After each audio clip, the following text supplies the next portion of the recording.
tous, bonjour. Aujourd'hui, l'équipe Gripa Live a décidé d'aller à la source de l'information pour vous. Nous sommes avec une docteure spécialiste, hématobiologiste, c'est-à-dire un médecin qui s'occupe des maladies du sang, pour en savoir plus sur la drépanocytose. Bonjour docteur. Bonjour. Peut-on vous connaître davantage? Je m'appelle Paglo Tatiana, je suis médecin biologiste spécialisée en hématologie. Je travaille dans le service des maladies du sang du CNHUH-KM de Cotonou. La drépanocytose constitue un problème de santé majeur en Afrique et particulièrement au Bénin. Elle génère d'énormes problèmes socio-économiques. Alors, je m'en vais vous poser la question de savoir, qu'est-ce que la drépanocytose? La drépanocytose est une maladie génétique. C'est une maladie qui atteint en fait les globules rouges des patients. Normalement, tous les patients ont des globules rouges qu'on appelle A. Mais dans certaines circonstances, il y a les globules rouges qui sont A, en fait, normalement, ont une forme qu'on appelle biconcave. Disons rond pour le grand public. Mais il y a des personnes qu'on appelle, qui sont des drépanocytaires, ont des globules rouges qui peuvent prendre une forme de fossile. C'est comme des formes un peu arquées là, qui donc empêchent le globule rouge d'exercer normalement ses fonctions. Ce qui fait qu'un drépanocytaire qui normalement devrait avoir des globules rouges de forme ronde aura au contraire, quand il y a une hypoxie, quand l'oxygène lui manque ou dans certaines circonstances, des globules rouges en forme de fossile. Et ces globules rouges qui sont en forme de fossile vont être appelés des globules rouges de forme S. Donc, la drépanocytose est une maladie génétique au cours de laquelle l'hémoglobine qui normalement devrait être de A chez la personne normale est transformée pour pouvoir être des hémoglobines de type S. Donc les drépanocytaires en fait ont des globules rouges SS. Maintenant, il y a plusieurs autres formes de drépanocytaires dont on parlera dans la suite. Comment se transmet-elle alors? La drépanocytose se transmet de père en fils et de mère à son enfant. Lorsque un père porte l'hémoglobine S, il va transmettre lors de la naissance de son enfant, ou il peut transmettre lors de la naissance de son enfant, l'hémoglobine S. Pareil du côté de la mère. Du coup, lorsque le père et la mère sont tous deux porteurs de l'hémoglobine S, tout simplement ce qui pourrait se passer, c'est que le père transmet l'hémoglobine S à son enfant et de la même façon, la mère peut transmettre l'hémoglobine S à son enfant et l'enfant est porteur donc de deux hémoglobine S, donc il sera de phénotype SS et va présenter la maladie qu'on va appeler la drépanocytose. D'accord. Alors, est-ce qu'on a juste la forme SS ou bien il existe d'autres formes de drépanocytose? Il existe plusieurs formes de drépanocytose. C'est pour ça qu'aujourd'hui, de plus en plus, on ne parle plus de la drépanocytose, on parle de syndrome drépanocytaire majeur. Parce que à part la forme SS, qui est la forme qu'on appelle communément la forme drépanocytaire la plus importante et la plus fréquente, il y a la forme SC, qui est très fréquente dans notre région, surtout en Afrique de l'Ouest, à cause du C qui est très présent. Et ensuite, il y a d'autres formes comme la forme S-bêta-thalassémique, qu'on a aussi dans notre région. Et donc, il y a les SO arabes ou d'autres qu'on n'a pas forcément en Afrique de l'Ouest, mais qui sont tous des formes de S associées à un autre type d'hémoglobine et qui finit par développer des signes, dont les malades finissent par développer des signes vraiment identiques à la maladie drépanocytaire. Donc aujourd'hui, on ne parle plus de la drépanocytose, mais on parle de syndrome drépanocytaire majeur pour regrouper au-delà de la forme SS, regrouper toutes les autres formes d'hémoglobinopathie qui pourraient donner les mêmes signes de maladie. Comment savoir alors si l'on est atteint de la drépanocytose? Pour savoir si un enfant est drépanocytaire, déjà les parents peuvent avoir des signes qui pourraient les orienter. Le premier signe, c'est déjà autour de 6 mois. Comme ça que l'enfant peut, quand il est malade ou autre, avoir des œdèmes au niveau des mains et des pieds. Ces œdèmes, quand on parle d'œdèmes, c'est des gonflements, en quelque sorte, des mains et des pieds. Et dans ce contexte, vraiment l'enfant sera en train de pleurer tout le temps. Et cela doit pouvoir attirer l'attention des parents. Mais même si cela n'attire pas l'attention des parents, il faut que les parents aillent consulter quand l'enfant pleure tout le temps. Ensuite, plus quand c'est un enfant un peu plus grand, il ne commence pas à pleurer tout le temps parce qu'il a mal. Ce sont des douleurs qui sont des douleurs qui surviennent dans les os. On parle des douleurs ostéo-articulaires qui sont vraiment subintenses, qui peuvent être vraiment très intenses et amener l'enfant à demander même de poser des pierres sur lui parce que lorsqu'on comprime les zones douloureuses, cette personne peut être soulagée. C'est un enfant aussi qui peut être amené à faire beaucoup d'infections. Donc, tantôt c'est une infection du poumon, il va tousser, il va pas se sentir bien, il va avoir la fièvre, donc, et de façon répétée. Il faut amener ces enfants à l'hôpital. Mais au-delà de ces signes qui pourraient attirer l'attention des parents, il y a une analyse qui sera demandée à l'hôpital. Il s'agit de l'électrophorèse de l'hémoglobine. C'est une analyse qui coûte globalement cher, moyennement cher pour notre condition, pour notre contexte. Mais je recommande vivement aux parents de le faire. Parce qu'il y a une deuxième analyse que les gens font communément, qu'on appelle test d'Emel, qui permet de parler de présence ou non d'hémoglobine S. Mais c'est une analyse qui n'est pas vraiment fiable. Mais donc, je conseille à 100% les parents de tout faire pour réaliser l'électrophorèse de l'hémoglobine. Dans tous les cas, lorsqu'on fait l'électrophorèse de l'hémoglobine, on confirme toujours le résultat avec le test d'Emel. Mais le test d'Emel tout seul ne suffit pas pour poser le diagnostic. Je dis ça à cause des femmes enceintes chez qui on demande très souvent le test d'Emel. Parfois, le test d'Emel est négatif. Un test d'Emel négatif veut juste dire qu'il n'y a pas d'hémoglobine S. Mais le problème, ça n'exclut pas les autres types d'hémoglobine, comme on a dit tout à l'heure. Et donc, une femme qui est enceinte, à qui on fait le test d'hémoglobine tout seul, et qu'on lui dise négatif, il se dit, je n'ai pas du tout de trait drépanocytaire, je suis indemne. Mais cette femme ne se préoccupe donc plus du phénotype de son conjoint, du type d'hémoglobine de son conjoint. Et si jamais la femme était porteur d'un hémoglobine qu'on appelle C, et si le mari est porteur d'un S, après les enfants peuvent naître SC, la femme va dire j'ai fait le test d'hémoglobine et j'ai fait le test d'Emel. Le test d'Emel était négatif, mais voilà que j'ai mis au monde un enfant drépanocytaire. Donc vraiment, je recommande l'électrophorèse de l'hémoglobine pour pouvoir confirmer le diagnostic. Dans vos explications, nous avons compris que la maladie se manifeste de plusieurs manières. Peut-on savoir alors quel est le mécanisme fondamental de ces différentes manifestations? Bon, le mécanisme, scientifiquement, il y a plusieurs mécanismes, mais le plus simple à comprendre, c'est le fait, tout à l'heure, je disais que les globules rouges peuvent se déformer pour donner des formes d'arc, des formes en fossiles. Ce qui se passe, c'est que ces formes de globules rouges qu'on va appeler falciformées, c'est-à-dire des globules rouges qui devraient être biconcaves, prennent des formes falciformées. Ces globules rouges vont s'accumuler, et avec le temps, ils ne peuvent plus revenir en arrière, c'est-à-dire la falciformation devient irréversible.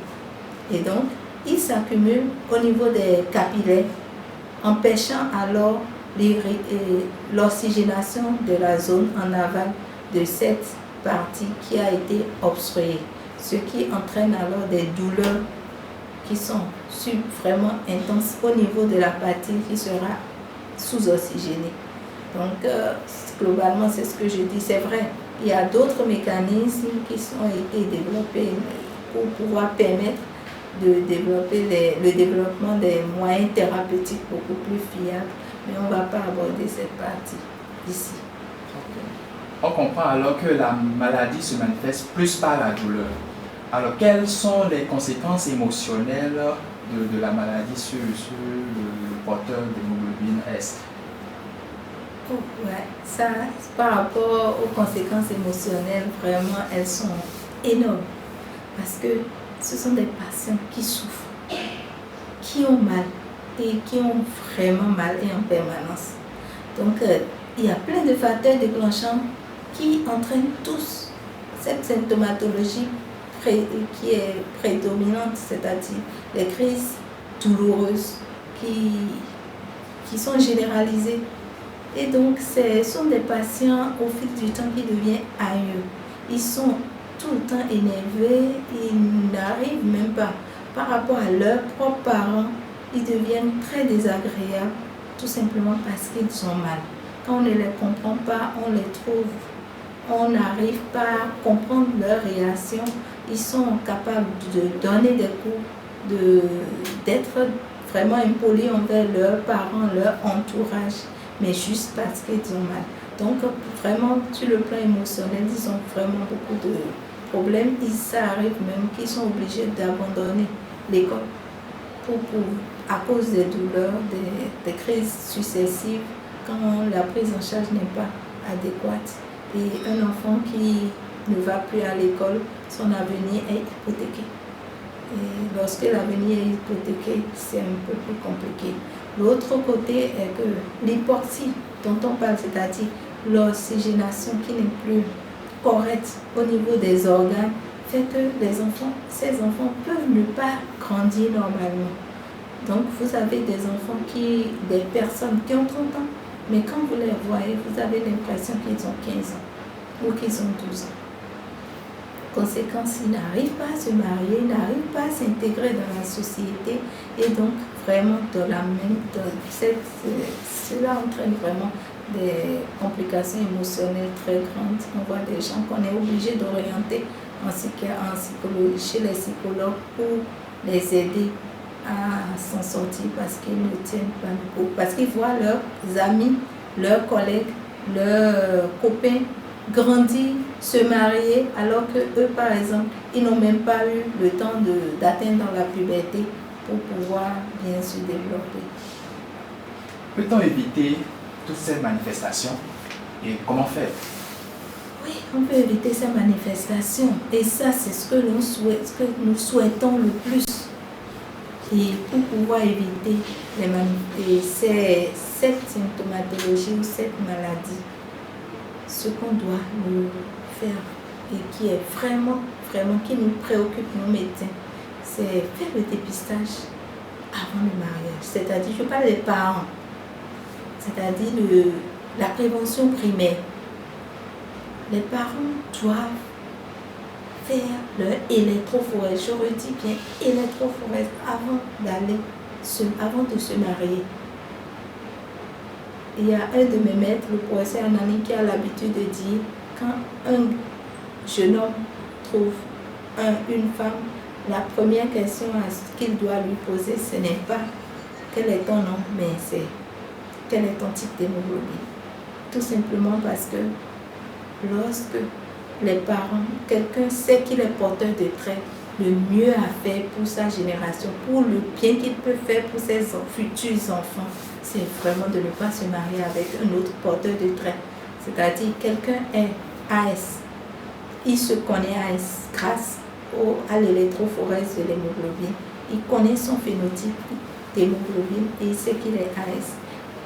Il ne faut pas qu'il se marie avec un autre AS parce que le risque de mettre au monde des enfants SS est élevé.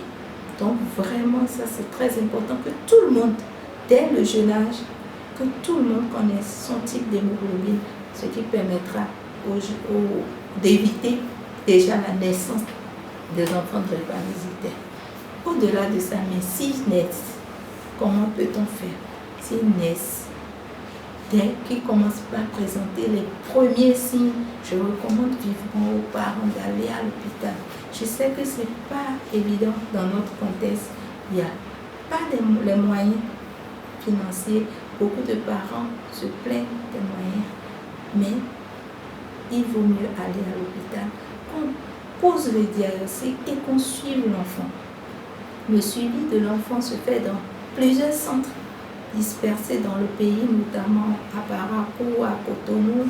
Et cette prise en charge quand même est vraiment intégrée et permet aux enfants de grandir normalement, de connaître tous les facteurs qui pourraient leur faire déclencher les crises vaso-occlusives, de trouver les voies et moyens pour éviter les infections dont on parlait tout à l'heure, les infections à répétition, de ne plus avoir fait des infections tout le temps parce qu'on leur aurait fait des vaccinations de façon bien dirigée et adéquate. Et ensuite, de pouvoir les intégrer dans la société. Comme ça, ils pourront grandir normalement et grandir comme tout enfant. Et ne seront pas comme ils ne vont pas grandir en se disant je suis drépanocytaire parce qu'ils présenteront de moins en moins les symptômes. Ils vont pouvoir grandir normalement. Alors, comme toute autre maladie, il existe un traitement. Existe-t-il alors un traitement définitif pour la drépanocytose? Bon, il existe un traitement.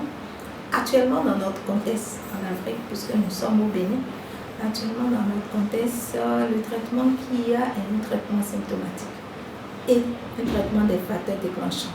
Donc, lorsque les crises vaso-occlusives surviennent, on réussit à maîtriser les douleurs grâce aux antalgiques et on recherche le facteur déclenchant, c'est-à-dire le facteur qui a entraîné la survenue de cette crise-là. Et on essaie de corriger. Si c'est une infection, on traite l'infection. Si c'est un facteur physique, c'est-à-dire le stress, la peur ou autre, on essaye de trouver ce facteur déclenchant qu'on traite. Mais dans tous d'autres cieux, il y a d'autres médicaments. Il y a des traitements de fond, comme on dit. Et ces traitements de fond peuvent consister à donner, ce n'est pas forcément pendant les crises, mais déjà le malade et le drépanocytaire prend un médicament qu'on appelle l'hydroxyuréa systématiquement tous les jours. Le but, c'est de pouvoir produire que le drépanocytaire qui est SS en réalité et puisse produire. Ce médicament permet de stimuler la production d'hémoglobine F. F pour dire fœtale. L'hémoglobine F, vraiment, lorsqu'on a une petite quantité, déjà 3-5% d'hémoglobine F, vraiment, l'hémoglobine F empêche les globules rouges S de se falsiformer, c'est-à-dire de se transformer en forme de fossile. Ce qui empêche alors ces patients de faire des crises vaso-occlusives et des douleurs aussi intenses que s'ils étaient SS purs sans une petite quantité d'hémoglobine F. Donc, oui, il y a ce traitement, mais non, ce traitement n'est pas vraiment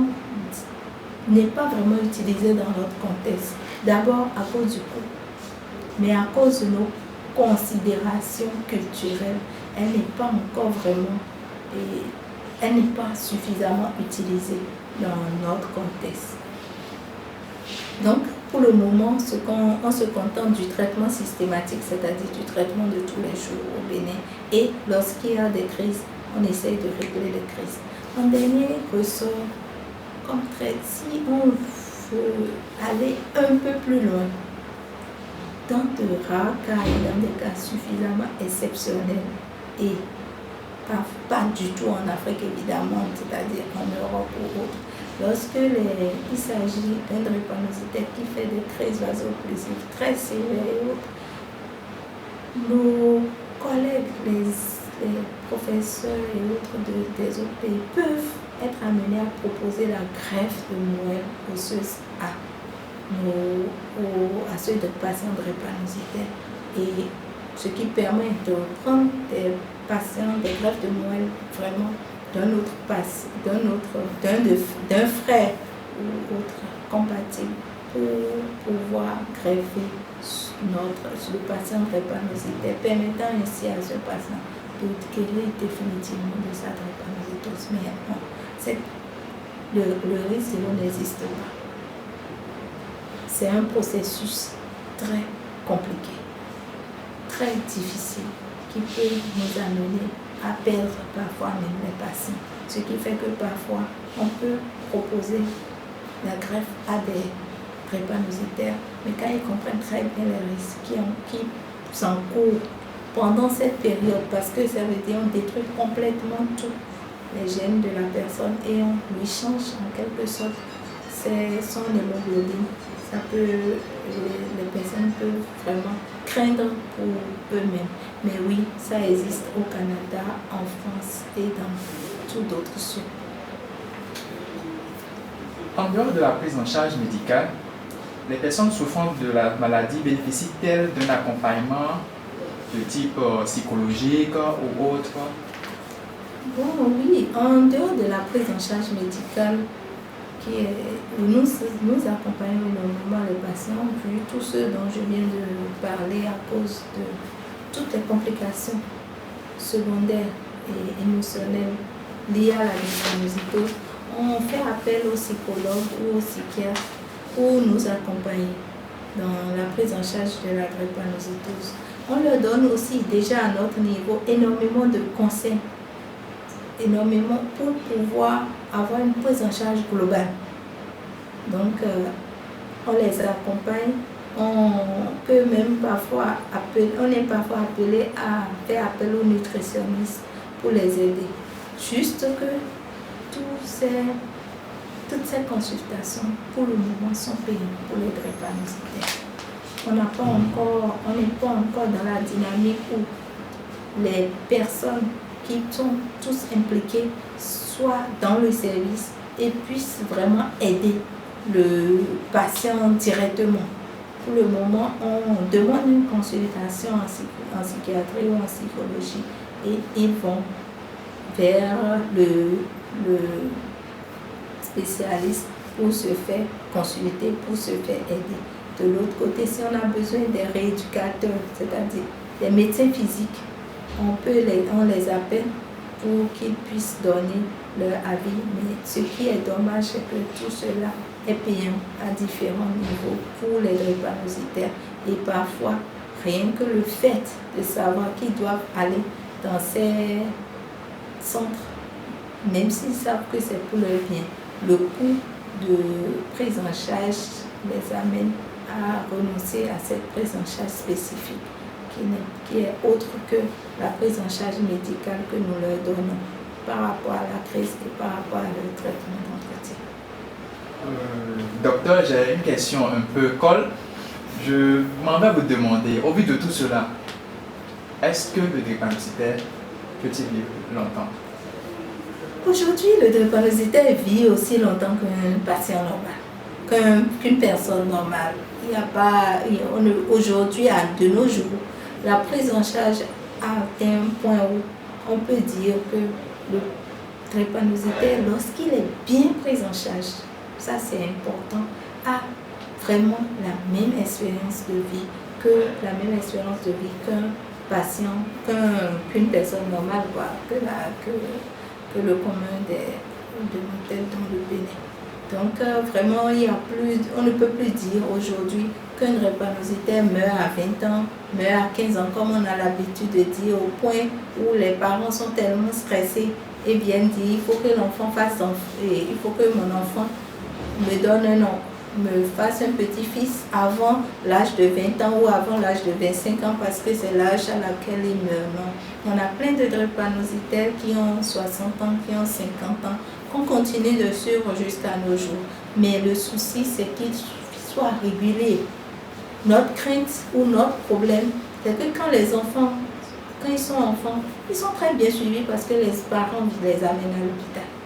quand ils commencent pas à grandir, ils se trouvent dans l'adolescence, on a énormément de mal à les maîtriser et donc très rapidement on les perd de vue. Et quand ils viennent parfois dans des circonstances de crise douloureuse, très intenses. Et là, c'est vraiment un suivi qui n'est plus vraiment ce qu'il faut. Donc, ce qu'on peut demander au drépanocytaire, c'est vraiment un suivi rigoureux de leur maladie et de tout ce qui est autour de leur maladie. Nous avons entendu parler des règles, bon, peut-être des règles d'or du drépanocytaire. Quelles sont ces règles? Les règles, c'est d'abord, il faut boire de l'eau. Il faut boire de l'eau. On ne te dira jamais assez. Un drépanocytaire doit boire minimum 3 litres d'eau. Bon, la quantité d'eau, le médecin le dira globalement parce que c'est par rapport au poids du patient qu'on calcule la quantité d'eau qu'il doit boire. Mais de façon générale, je dirais déjà qu'un drépanocytaire doit boire environ 3 litres d'eau par jour. Par rapport au repas, il doit manger normalement, matin, midi, soir, des repas bien équilibrés, des repas riches en protéines, parce que on n'a pas, par rapport à la physiopathologie, je n'ai pas été jusqu'au bout, mais il faut comprendre qu'un drépanocytaire hémolyse, éclate très souvent, je peux dire les mots simplement, éclate très souvent ces globules rouges, parce que tous les globules rouges falciformés, c'est-à-dire qui ont eu une forme de fossile de façon irréversible, vont être détruits. Donc le drépanocytaire est censé remplacer ces globules rouges. Donc, je vais dire en termes simples qu'il travaille énormément pour remplacer tout le temps les globules rouges qu'il perd. Ce qui fait qu'il faut qu'il mange, qu'il ait une alimentation équilibrée. Je donne l'exemple du riz. Le riz, c'est du lait, il n'y a rien dedans.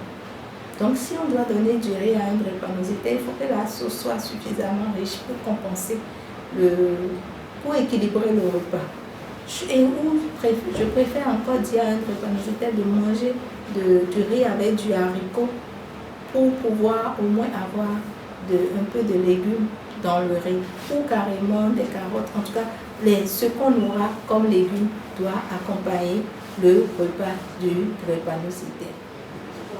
Ils doivent aussi prendre du lait, c'est-à-dire du yaourt, au moins une fois dans la journée. Il faut qu'il y ait du lait dans leur alimentation. Ensuite, il y a le traitement systématique, c'est-à-dire le traitement médical. Il y a un traitement médical qu'ils doivent prendre tous les jours, systématiquement. Ce traitement médical leur permet de prévenir certaines maladies liées à leur terrain drépanocytaire, mais aussi de produire plus de globules rouges. Attention, le drépanocytaire ne prend pas de fer, sauf si le médecin lui prescrit le fer. Et le médecin ne prescrit jamais le fer sans prendre certaines précautions, sans être sûr qu'il a vraiment besoin du fer.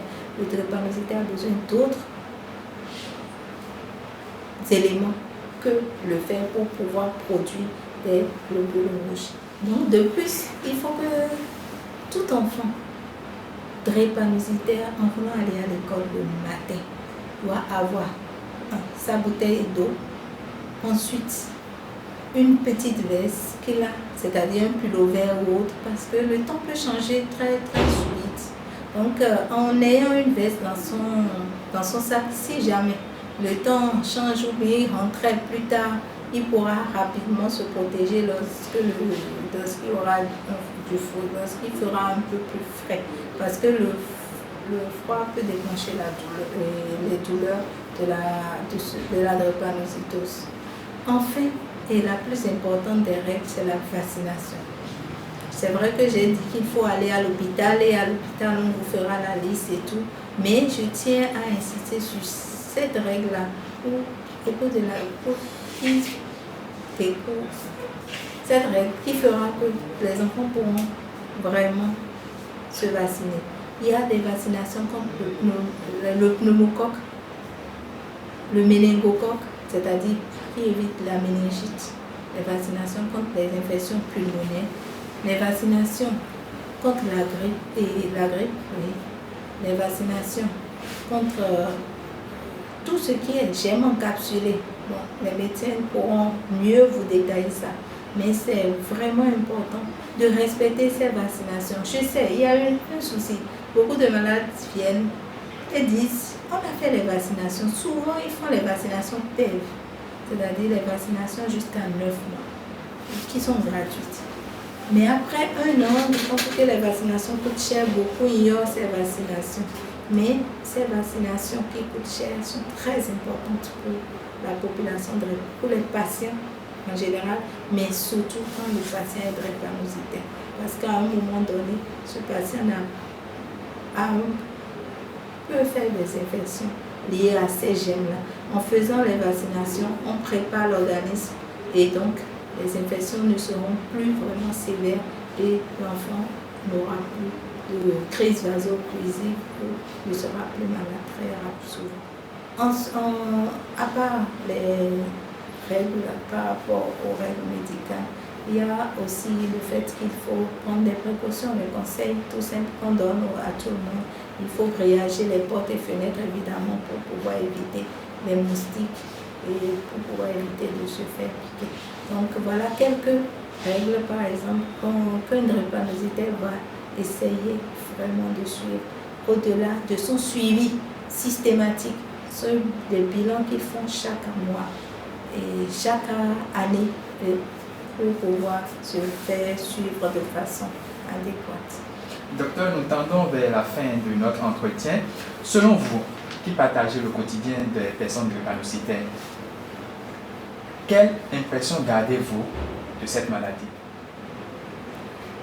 C'est une maladie qui, si on peut prévenir, c'est-à-dire si les parents peuvent prendre les précautions, les dispositions nécessaires pour ne pas avoir d'enfants drépanocytaires, c'est mieux. Mais quand on l'a, il vaut mieux se faire suivre. Parce que vraiment, c'est une maladie qui est caractérisée par des douleurs tellement intenses que nous-mêmes, on a du mal parfois à gérer ces patients quand ils sont mal.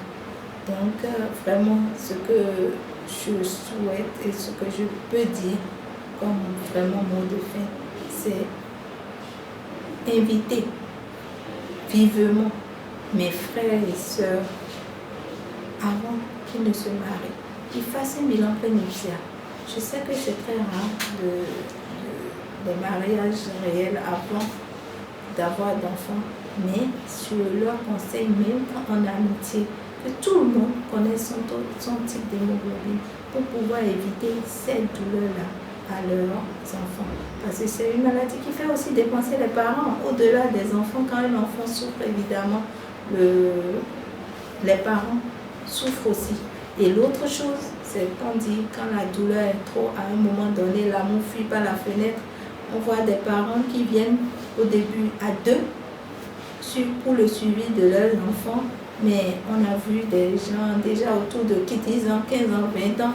Après, c'est seulement la mère qui vient, ou bien en tout cas un des deux parents, parce que l'autre n'a pas pu supporter cette douleur et a abandonné. Donc, ça aboutit, cette maladie parfois entraîne l'éclatement des foyers et c'est quand même très difficile aux enfants. C'est difficile de supporter toute cette douleur aux enfants, de faire supporter cette douleur aux enfants. Merci docteur, merci à vous chers amis. Nous espérons avoir répondu à vos nombreuses questions que vous posez sans réponse adéquate. À bientôt.